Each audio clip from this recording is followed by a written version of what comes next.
Welcome to Taking Care of Business on Koerner Radio, News Talk 1180 for the best in Saturday Talk Radio at 1 o'clock and on 1230 KGEO at 10 o'clock Saturday, and for the best in Wednesday Talk Radio on 1410 KERI on Wednesday at 1 o'clock. Your host is Clay Koerner, and I'm Marty Pay, and behind the big board is Greg Held, our producer. Roger Bain sure knew his stuff last week on Obamacare, Clay, didn't he? Yeah, Roger's a bright guy. Yeah, he really is. Bright guy. We need to repeal that law, and quickly. We've got a really power-packed show today. In the second half, we've got the Republican candidate for U.S. Senate, Elizabeth Emkin. But in the first half, we have the capitalist evangelist, former 2008 vice presidential nominee of the Libertarian Party, and a former classmate, I love this, of President Barack Obama, author of Conscious of a Libertarian, Wayne Allen Root. Wayne, welcome to Taking Care of Business. Hey, Marty and Clay, thanks for inviting me on. Wayne, you're a busy man. You write for Fox News, Town Hall, Forbes. I think I've seen something in the Washington Times that you've done. You're a busy guy. Yeah, actually, you left out two biggies. Newsmax, I write for, one of the biggest conservative websites in the country. The Blaze, which has, I think, at this point, 9 million readers, which is Glenn Beck's website, personalliberty.com. I mean, you name it. If it's a conservative website in this country, Wayne Root's opinions are right at the top. And I'll tell you what I'm most proud of is that I always thought it was conservative readers that were reading my stuff. But now it turns out it's some of the biggest names in all of America. In the last week, Hannity had me on his radio and TV. Rush Limbaugh read my columns out loud 2 weeks in a row and talked about what a genius Wayne Root was. And Glenn Beck had me on. So they're all reading my columns and saying, this guy makes sense. And you know, Wayne, you finally made it to the Clay and Marty show. I finally made it to Bakersfield, California. Thank you. You made it to the big time. Hey, before I know where this is going to go real quick, so before it goes there, give our listeners your website, because it's a great website. Sure, it's root4america.com, and it's easy to remember because I am a real patriot, and what do I do all day? I root for America. Oh, easy to remember. Very good. Now, see, do I have shtick or do I have shtick? You know, my last name is Pay, so I've been playing off of that name for years, and that's good. I like that. So, I love this. So you went to school with Barack Obama at Columbia. I did, and it's a weird story because, you know, every conservative loves this when I say this, and every liberal hates me and says I'm making up stories or I'm trying to disparage the president. All I'm doing is answering a question honestly. I get asked on every interview for 4 years now, is it true that you went to college with Barack Obama? Did you know him? And my honest answer every time, all I'm doing is telling you the truth, is that I knew everyone at Columbia, and I thought I knew everyone in the political science department. I was political science major. Obama says he was a political science major. I was pre-law. He was pre-law. Graduated on the same day. Never saw him, never heard of him, never met him. Don't know anyone at Columbia who's ever seen him, heard of him, or met him. I'm not trying to attack the guy, not that I like him. I can't stand him. I think he's killing the economy and he's got to go. Amen. But all I'm doing is reporting the truth. Never met him, never heard of him, never saw him, don't know anyone who did. You know, Wayne, this is Clay, and I'm not sure you're really telling the truth because I don't think you went to school with Obama. Yeah, you don't think he went there, huh? I don't think he went there. Well, here's what I say. Listen, I still love Columbia, even though almost everyone I went to school with was a communist. I love Columbia, and I think it's done good for me my whole life in the business world. I'm a self-made millionaire, and I'm sure every step of the way saying I'm a Columbia graduate was helpful in opening doors. And the heads of Columbia, the deans and the top executives and the president, all say the President of the United States graduated Columbia. So I don't think they'd make that story up. If they did, they'd be putting in danger a billion-dollar institution with a perfect reputation. So I got to assume he graduated. Unlike you, here's what I think the scandal is.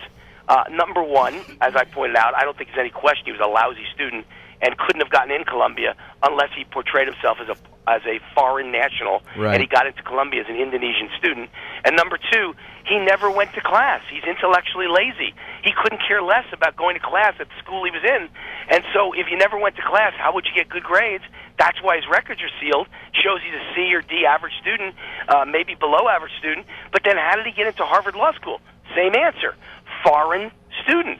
That, to me, is the scandal at Columbia, and also his personal scandal is, did he portray himself as an Indonesian at the time? And also, if he never went to class, how did you ever get into any of these schools? To me, it all makes the picture complete. The guy's involved in a scandal. Either he portrayed himself as something he wasn't and took student loans as a foreign student, which means he was guilty of fraud, which means he can't be president of the United States, or he really was an Indonesian citizen because when his mom moved there and she got remarried, he went to Indonesian schools, and there's no way to do that without becoming an Indonesian citizen. Therefore, he really was telling the truth.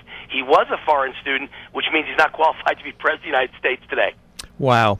We're having a conversation with Wayne Allyn Root, 2008 Libertarian VP candidate and classmate of Obama, Barack Obama. Well, even going further, based on his knowledge of what the president needs to do and his background in politics, he's still not qualified to be president of the United States. Well, listen, I said from the first day, okay, when I was campaigning against him, when I was running for VP on the ticket with Bob Barr, the Libertarian ticket in 2008, so I was actually campaigning directly on a presidential ticket against Barack Obama. And I said, here's the problem, guys. If you vote for John McCain, it's 4 more years of George Bush, and that's pretty horrible. But if you vote for Barack Obama, it's 4 years of Karl Marx. And so I think I called it dead on. And then I wrote a book after the day after the election was over. I got a book deal, and I started writing it, and I finished it before Obama was even sworn in. The book's called The Conscience of a Libertarian. And, of course, it's on Amazon, or you could check out my website, Root for America. If you go look at that book and read it from front to back, the entire book is a prediction of what Obama will do and what the results will be. The whole country's economy will be destroyed. All the jobs will be gone, and we'll be in major, major trouble. He'll hand over the country to unions. He'll bail out GM and Chrysler by the billions, not to save automakers, but to save all the union employee pensions while he lets the private pensions go. He'll invest billions in green energy, which Spain proves is the biggest waste in the world, and he'll explode entitlements and food stamps and disability in this country to levels you can't even imagine. Yeah, all of which is doing. Did I hit the nail on the head, guys? You did, and then if he's going to be around for a second term, you talk about a disaster. But before, I don't want to leave the school thing yet, because this is for a few minutes, because this is kind of intriguing to me.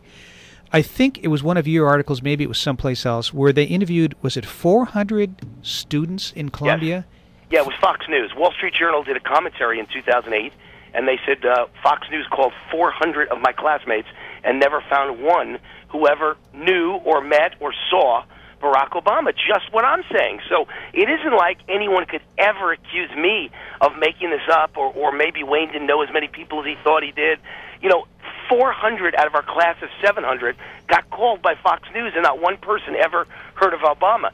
Now, there has been one guy who stepped forward in the last 4 years who was a roommate of Obama and says, here's the proof he was at Columbia. I was his roommate. He just happens to be a Pakistani national. I mean, doesn't anybody listen to this and go, could this be possible? It's the Keystone Cops. Pakistani nationals, that's who he hangs out with as his roommate at Columbia. And then, in the summer of 81, he went to Pakistan. You do realize in the summer of 81, the United States government banned American citizens from going to Pakistan. Right. So how did he get in? Obviously, with an Indonesian passport. So that's the same way he got into Colombia, the same way he got into Pakistan. Indonesian passport. Do I know any of this? No. I'm very honest about it. Just like Harry Reid said, I've heard that Mitt Romney cheated on his taxes. He doesn't know a darn thing. He's fishing. I don't know anything either. I'm guessing, but at least mine is based on common sense. Romney's is ridiculous, or Harry Reid's is ridiculous. It's obvious to me that Mitt Romney paid plenty of taxes. Forget the percentage. He paid more taxes in each year than Harry Reid or any Democrat in the U.S. Congress has paid in their whole life's tax returns combined. So who cares what the percentage is? He's done plenty for his country. But as far as my guess is, I think they're pretty accurate. And I'll tell you how I know. Out of about 3,000 emails I got last week, 3,000 from people who heard me on Rush and Glenn Beck, almost every one of them said, Wayne, you're the greatest. You're a hero. You're a patriot. Love you. Hope you take down Obama.